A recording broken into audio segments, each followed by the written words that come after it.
السلام عليكم ورحمة الله تعالى وبركاته. متابعينا الكرام، عدنا إليكم بالجديد والعاجل والغير المتوقع.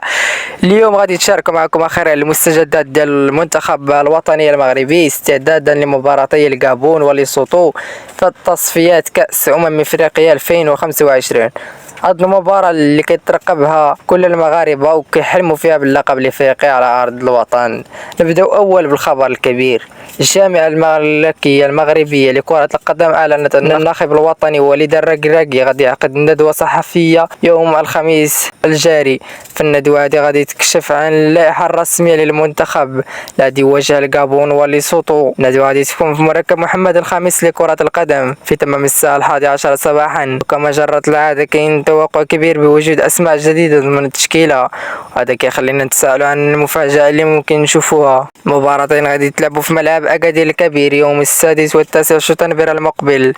وعلاش هاد المباراتين مهمين؟ بكل بساطة حيث كيجيو ضمن التصفيات المؤهلة لكأس افريقيا 2025 التي احتضنها المملكة المغربية، يعني الفرصة كبيرة باش نأكدوا جائزة أسود الأطلس، ونزيدو نبينوا أن النجاحات اللي حققها في الأعوام الأخيرة تحت قيادة وليد الركراكي.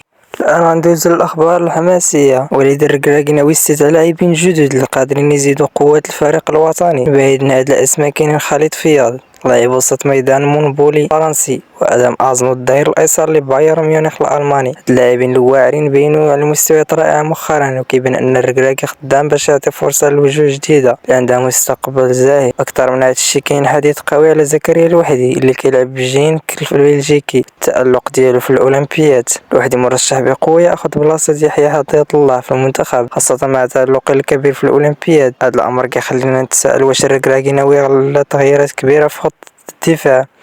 هادشي غادي يبان في اللائحة الرسمية. دابا نزيدو نعطيو نكهة خاصة للتحليل ديالنا بالاحصائيات. خليونا نرجعو شوية للوراء ونشوفو الاحصائيات اللي كتجمع المنتخب المغربي والنظير ديالو بالغابوني. مجمل الفريقين تواجهوا في حوالي 11 مباراة سواء رسمية او ودية. النتائج كانت متقاربة بزاف. المغرب حقق 4 الانتصارات والغابون حتى يحقق 4 الانتصارات، وباقي المباريات اللي كانوا 3 سالوا بالتعادل. التوازن في الاحصائيات كيبين ان المباراة غادي تكون صعبة وما كاينش فريق مفضل على الاخر. بناء على هاد المعطيات كنظن ان الركراكي غادي يعتمد على خطوة متوازنة تجمع بين الخبرة والحماس ديال اللاعبين الجدد. اللائحة غادي يتم الاعلان ديالها نهار الخميس اللي هو يوم الغد. غادي تعطينا صورة اوضح على التوجه اللي غادي يتبناه الفريق الوطني في هذه التصفيات. ان الجمهور المغربي كيبقى في الانتظار الاسماء الجديدة اللي غادي تحمل القميص الوطني. غادي يكونوا عقد التحدي واش غادي نحققوا الانتصارات اللي غادي تقربنا من اللقب الافريقي. التوازن في الاحصائيات كيبين ان المباراة غادي تكون صعبة وما كاينش فريق مفضل على الاخر. بناء على هذه المعطيات نظن ان الركراكي غادي يعتمد على خطة متوازنة تجمع بين الخبرة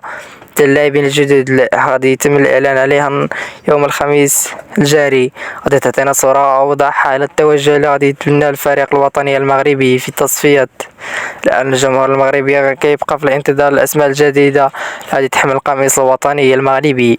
واش غادي يكونوا قد التحدي؟ واش غادي نحققوا الانتصارات اللي غادي تقربنا من اللقب الافريقي؟ الأسئلة كلها غادي تلقاو الجواب ديالها في الأيام القليلة الجاية، وغادي نشارك معكم اللائحة الرسمية غادي تخرج يوم الخميس. بطبيعة الحال بغينا نسمعوا آراءكم وتوقعاتكم في التعليق، رأيكم في الأسماء الجديدة المحتملة. إذا عجبكم الفيديو ما تنساوش ديروا جيم، اشتركوا في القناة وتفعلوا الجرس باش يوصلكم كل جديد. وفي أمان الله.